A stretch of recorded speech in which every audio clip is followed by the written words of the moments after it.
Tessa Monroe stepped into Lavinia Luxe, her sneakers barely making a sound against the polished marble floors. The store was almost unnaturally quiet, the kind of silence that whispered exclusivity, the kind that told you if you had to ask for the price, you didn't belong there. She took a slow breath, already familiar with how this would go. She had seen it, felt it, lived it 1,000 times before. The moment she walked in, she felt the weight of judgment pressing against her like a thick, invisible fog. It wasn't the warmth of welcome, it was the cool, assessing gaze of people who thought they could read you at a glance. Across the room, the boutique's lone employee, a blonde-haired man in his early 30s, barely lifted his head from behind the sleek white counter. His blue eyes flicked up, down, assessing, dismissing. She knew what he saw, a woman in jeans and a hoodie. Sneakers that had seen better days, no flashy jewelry, no designer purse. Just a comfortable, effortless look. But in a place like this, comfort didn't count. Labels did. Tessa wasn't naive. She knew how this world worked. She had spent years watching people like him, gatekeepers of luxury, drunk on the tiny bit of power they thought they had. They decided who was worthy of being treated like a real customer and who wasn't, all based on outfits, accessories, and assumptions. And from the way his lips curled ever so slightly, she already knew. He had decided she was a nobody. He sighed a long, drawn-out, exaggerated thing before pushing himself up from behind the counter. The judgment was already in his voice before he even spoke. "Can I help you?" Tessa barely had time to open her mouth before the man cut her off. "You sure you're in the right place?" he asked, a smirk tugging at the corner of his lips. His voice was thick with condescension, like he had already decided this was a waste of his time. There it was, the assumption, the insult wrapped in a joke. Delivered so casually, like it was just common sense that she didn't belong. Tessa exhaled slowly, pressing her tongue against the inside of her cheek. She had been through this before. The barely hidden sneers, the fake smiles, the polite but dismissive tone people used when they thought you couldn't afford to be here. Still, she kept her expression unreadable. Let them think what they want. "I'm exactly where I need to be," she said, her voice steady. The employee let out a quiet scoff but forced a smile, the kind that never quite reached his eyes. "Okay," he said, folding his arms. What are you looking for?" Tessa tilted her head slightly, watching him. She could already tell no matter what she said, he wasn't going to take her seriously. "A problem, apparently," she mused, lips twitching into something that wasn't quite a smile. A flicker of irritation crossed his face, but he masked it quickly, straightening his posture like he was reminding himself he was the one in control. "Look, I don't mean to be rude," he continued, his voice dipping into something almost theatrical, "but this is a luxury store. We don't really have anything in the lower price range." There it was again. Tessa felt her stomach tighten, but not with embarrassment, with amusement. "You don't even know what I'm looking for," she pointed out. The man chuckled dryly, shaking his head. "Come on. We both know how this goes." He gestured vaguely at her outfit. "People like you come in, look around, take a few pictures for Instagram, and leave when you realize everything costs more than your rent. People like you," the words echoed in her mind. But instead of reacting, she simply tucked her hands into her pockets, her expression smooth. "Interesting," she said lightly. "So you already know what I can and can't afford?"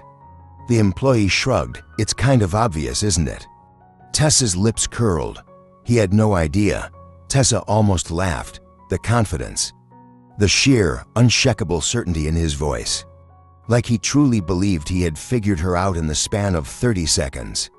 She could play along, or she could have a little fun. She leaned forward slightly, lowering her voice like she was about to share some great secret. "You know what's funny?" she said, tilting her head. The employee barely masked his irritation. "What?" Tessa exhaled dramatically, nodding toward the sleek glass cases displaying designer handbags. "You're standing here, working in a store full of luxury goods, acting like you own the place. But the funny thing is she gave him a slow, amused smile. I bet your paycheck wouldn't even cover half of that purse behind you." His nostrils flared just a little. "Bingo. Excuse me," he said, his voice a little sharper now. Tessa shrugged, playing innocent. "I mean, you're looking at me like I'm the one who doesn't belong here, but remind me, are you shopping? Or are you on the clock?" His jaw tightened. She couldn't help it, she smiled. Oh, this was too easy. Before he could respond, the boutique's doors swung open, and suddenly, the entire atmosphere changed. A well-dressed woman, draped in a designer trench coat, stepped inside, dripping in wealth. Tessa didn't even have to turn around to know the employee's entire attitude just did a full 180. "Welcome to Lavinia Luxe," he greeted her, his voice suddenly smooth as silk, his posture straightening as if he'd just remembered he was supposed to be professional. Tessa watched, utterly fascinated, as he practically tripped over himself to acknowledge the new customer after spending the last 5 minutes acting like she was a lost hiker who had stumbled into the wrong part of town. It was comical. He hadn't even realized how obvious the switch-up was.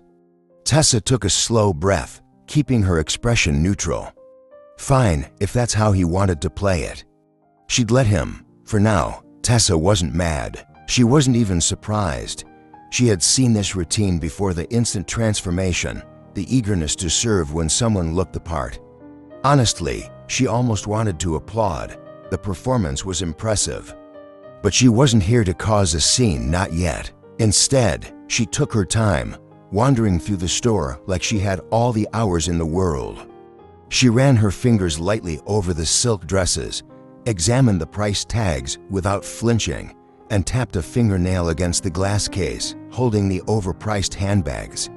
The employee kept side-eyeing her from across the boutique, waiting for her to touch something she wasn't supposed to. Waiting for her to slip up. She didn't. 5 minutes passed, 10. The well-dressed woman made her purchase and left, her perfume lingering in the air. The boutique was quiet again, just Tessa and the employee. And just like that, his fake customer service smile vanished. "Done window shopping?" he asked, already bracing for her to leave. Tessa smirked. Not quite. She reached into her hoodie pocket and pulled out her phone. The employee sighed loudly, so loud it could have won an award. "Yeah, we don't allow photography in here," he started, already assuming she was about to snap a few pictures for social media and run off. Tessa didn't respond. She just tapped her screen and placed a call. The moment the person on the other end picked up, her entire demeanor shifted. "Yeah, it's me," she said, her voice suddenly firm. "I need you to come down to Lavinia Luxe now." The employee frowned, finally paying attention. "Excuse me?" he asked, suddenly unsure of himself. Tessa held up a finger, silencing him. She was still on the phone. And from the way she spoke, whoever she had called was important. The employee swallowed. For the first time that day, he didn't feel in control. The boutique's glass doors swung open with a sharp whoosh, and the energy in the store shifted instantly. 3 men in crisp, white police uniforms strode inside, their presence commanding. The blonde-haired employee froze mid-breath. His eyes darted from the officers to Tessa, his face barely masking his growing confusion. What the hell was happening? There had been no security alarm, no incident. No reason for cops to show up. Yet here they were, and worse. They weren't looking at him, they were looking at her. Tessa stood exactly where she had been, arms crossed, her phone still in hand.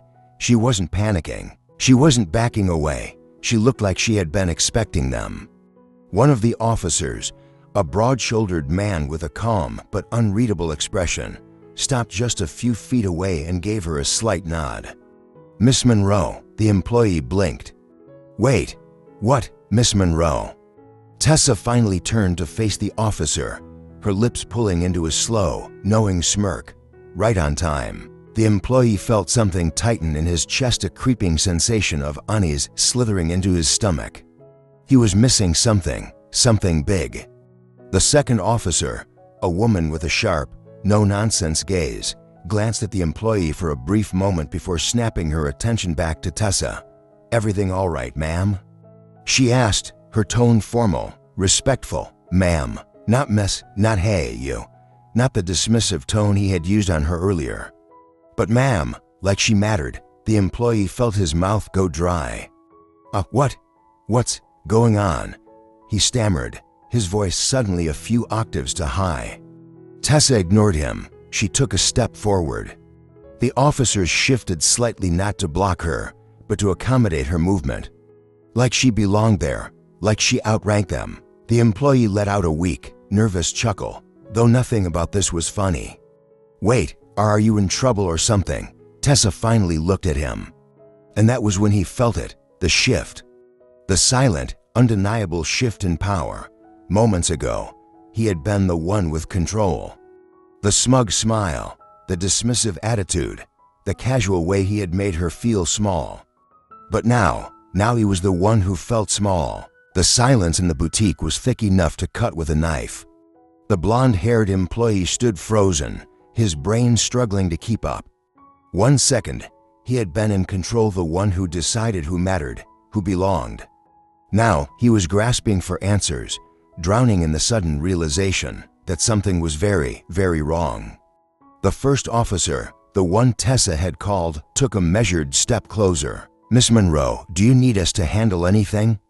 His tone was polite, respectful, like he was speaking to someone important.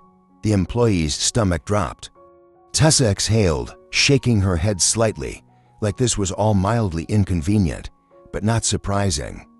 You know, she mused, tapping a manicured nail against her phone. It's always fascinating when people make snap judgments. The employee flinched. Oh no. He suddenly had a very bad feeling about where this was going. Tessa took another slow step forward, closing the distance between them. You took one look at me, decided who I was, what I could afford, how much I mattered without even asking my name. Her words hung in the air, sharp and cutting. The employee opened his mouth, scrambling for some kind of excuse, a way to brush this off. But nothing came out. Tessa tilted her head, her smirk widening. That's the thing about assuming, though. She turned to the officers. Captain Reed. The first officer nodded. The employee's breath hitched. Captain, not just a cop, not security, a captain. The second officer, a woman with dark, piercing eyes, finally spoke. Mr. Jensen. The employee jumped at his own name, like he had forgotten he even had one. Why, yeah, how long have you worked here? His mouth went dry. 2 years. The third officer, silent until now, finally spoke, his voice calm. Are you aware of who Miss Monroe is? The employee frowned, his pulse hammering. She's, he stopped. Because he didn't know. He had never bothered to ask. Tessa's smirk turned almost pitying. This is my favorite part, she murmured. And then, the hammer dropped. Captain Reed folded his arms. She's your boss. Silence. The words hit like a freight train. The employee physically rocked back on his heels. Tessa gave a slow nod.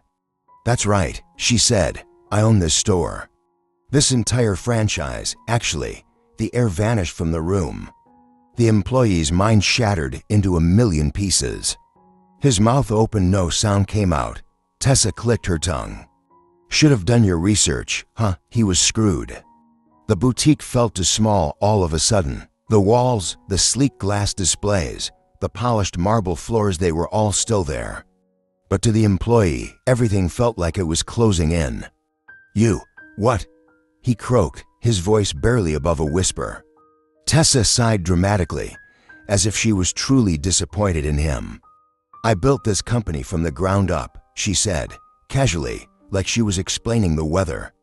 I hired the best managers, trained employees, and expanded into luxury markets across the country. She took a step closer, her tone turning almost conversational. And guess what? The employee couldn't move. I didn't have to dress like money to do it. If he had felt small before, now he felt microscopic. The humiliation burned through his veins, his face hot with realization and regret. She had been in his store, her store, this entire time, and he had treated her like nothing. And now he was about to lose everything. Tessa finally exhaled, shaking her head. You know, she mused, I was going to let it go. I really was. I just came in to check on operations. But you ... She smiled, not a warm smile, not a kind one. You made it real easy for me to make a decision. The employee's stomach dropped. No, oh God, no. Tessa turned to Captain Reed. Get him out of here. The words hit like a death sentence. The employee choked. Wait what? No, please. The officers didn't hesitate. They stepped forward, firm but professional, guiding him toward the exit. Please, I didn't know. Please, give me a second chance. Tessa watched him without an ounce of sympathy. She had seen his type before. Men who thought they held power simply because they worked near it. Men who judged it quickly and paid the price for it. Should have thought about that before you treated me like nothing, she said simply. And just like that, he was gone. The glass doors swung shut behind him, sealing his fate. The boutique was silent now, except for the lingering echo of his failure. The boutique was dead silent, not the kind of refined, luxurious silence it had before, but the heavy, stunned kind. The kind that made people hold their breath, afraid that any movement would make them the next target. Tessa took her time, letting the weight of what just happened settle in. The remaining employees, the ones who had witnessed everything, stood stiffly behind the counter, frozen. Some were staring at the floor. Others were looking at her like they had just seen a ghost. Not a single one of them spoke. Good. Finally, the boutique manager, an older woman who had conveniently been in the back while everything went down, stepped forward. She had a forced, uneasy smile, the kind of smile people wear when they're trying not to panic. Miss Monroe, she said, clearing her throat, what can I do for you? Tessa turned her gaze toward her, slow and deliberate. How long have you worked here? The woman hesitated. 7 years. Tessa nodded thoughtfully. And how often do things like this happen? The woman flinched. She didn't need to answer. Tessa already knew. This wasn't about one bad employee. This wasn't just one man's mistake. This was a culture. A culture of people deciding who mattered based on how expensive their shoes were. A culture where employees assumed who belonged not by merit, but by labels. Tessa had built this company to be different. But somehow, even her own stores had fallen into the same toxic elitism she had fought against for years. That was not something she could ignore. She exhaled through her nose and turned back to the manager. I need a meeting with the entire team. The manager swallowed hard. You right now? Tessa nodded. Right now. The woman scrambled to gather everyone. Employees trickled in from the stockroom. Others set down what they were doing. Within minutes, the entire boutique staff, the people who represented her brand, stood before her. Tessa let her gaze drift across them. Some wouldn't even meet her eyes. Others stood stiffly, waiting, nervous. They should be nervous. Tessa crossed her arms. Does anyone want to tell me why this happened today? Silence. Tessa let it stretch. Because in silence, the truth always comes out. The room was so quiet you could hear the faint ticking of the boutique's luxury brand wall clock. Tessa didn't rush. Silence made people uncomfortable. And when people were uncomfortable, the truth had a way of slipping out. A younger employee near the back shifted, clearly debating whether to speak up or stay silent. Tessa raised an eyebrow. Go on. The young woman hesitated for just a second before taking a breath. I don't think it's just him, she admitted, her voice quiet but steady. The air in the room shifted. A few employees stiffened. A few glanced at each other, uneasy. Tessa kept her expression unreadable. Explain. The young woman swallowed, her fingers ringing together. I've been here for about a year, she started, and I've seen this happen before. A ripple of murmurs moved through the group. Tessa tilted her head. How often? The young woman hesitated, then, quieter. All the time. More murmurs. Someone cleared their throat. Someone else shifted awkwardly. Tessa inhaled deeply. And no one thought to say anything. Silence. Finally, a male employee near the front cleared his throat. We just thought that's how things were, he admitted, his voice uncertain. It's not like management ever. He stopped himself. Tessa's lips pressed together. Management ever what? The man swallowed. He had already said too much, but now he had no choice but to finish. It's not like management ever said anything against it. A long, heavy pause. Tessa exhaled slowly, and there it was. She had built this brand with one mission to change the way people experienced luxury. But here, in one of her own stores, that mission had been ignored. It didn't matter that she wasn't on the floor every day. It didn't matter that she hadn't been physically present to enforce the culture she wanted. She had allowed this to happen, and that meant it was her responsibility to fix it. She straightened. "All right," she said, her voice sharp, commanding, final. "Effective immediately, we're making some changes." A few employees tensed. Tessa turned to the manager. "Every single employee will undergo mandatory customer experience training. No exceptions. If anyone refuses, they can leave." A few of them blanched. She turned back to the group. "Second," she continued, "we will be implementing a new anonymous feedback system. Any employee who witnesses discrimination will be able to report it directly to me." More whispers. Tessa's expression hardened. "If you're uncomfortable with that, you're free to find another job." Silence. No one moved. No one left. Good. Tessa let a beat pass, then exhaled. "I built this company to be different," she said. "To create something that didn't just cater to the wealthy but to everyone." Her gaze swept across the group. "If you can't respect that vision, you don't belong here." A few employees nodded. Some visibly relaxed, others just stared, still absorbing everything. Tessa held their gaze. "This is your warning. Next time there won't be one." And just like that, the new standard had been set. Tessa sat in the back office, her fingers pressed against her temples as she let out a slow breath.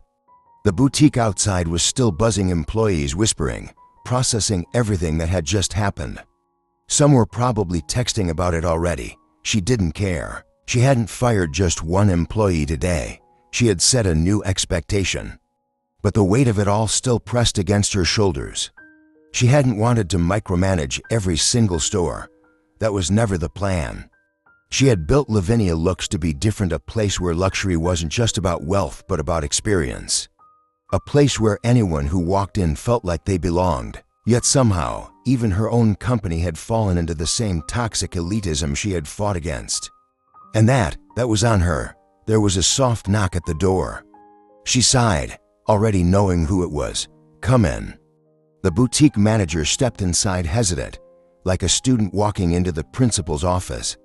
She had been running this location for years, but today, for the first time, she looked unsure of herself. Tessa studied her for a moment, then gestured to the chair. "Sit." The woman obeyed. Tessa leaned forward, fingers steepled together. "I'm not looking for an apology," she said. "I'm looking for accountability." The manager swallowed hard. "I understand." Tessa raised an eyebrow. "Do you?" The woman met her gaze. "I do now." Tessa studied her closely, looking for excuses, defensiveness, some weak attempt to shift blame. But there was none, for the first time that day. The manager looked genuinely humbled. She exhaled. "I never realized how much I'd let slide," the woman admitted. "I should have done more." Tessa nodded, finally satisfied. "All right." Relief flickered across the manager's face. Tessa rolled her shoulders, pushing away the last bit of tension. "You've got work to do," she said. "I expect a full report in a week. Go." The woman stood, nodding firmly. "Thank you." Tessa waved her off, watching as she left the office. She didn't fully relax. Somewhere, she knew, that fired employee was probably still out there, trying to make sense of what had just happened. Or maybe he was already looking for another job, still carrying that same mindset. Not her problem. She hoped he learned something from this. But if he didn't, that was on him. A soft voice interrupted her thoughts. "Excuse me, miss, can I help you?" Tessa turned and was surprised to see the young employee from earlier, the one who had spoken up, the one who had told the truth even when no one else would. The woman blinked, recognizing her now. "Oh, Miss Monroe, Tessa smiled. Her eyes drifted to the handbags displayed on the far wall. "I need a new bag," she mused. The young woman smirked. "I think we can make that happen." Tessa chuckled. Good. And for the first time in a long time, she felt hopeful, not just for this store, not just for her company, but for the future of the industry itself.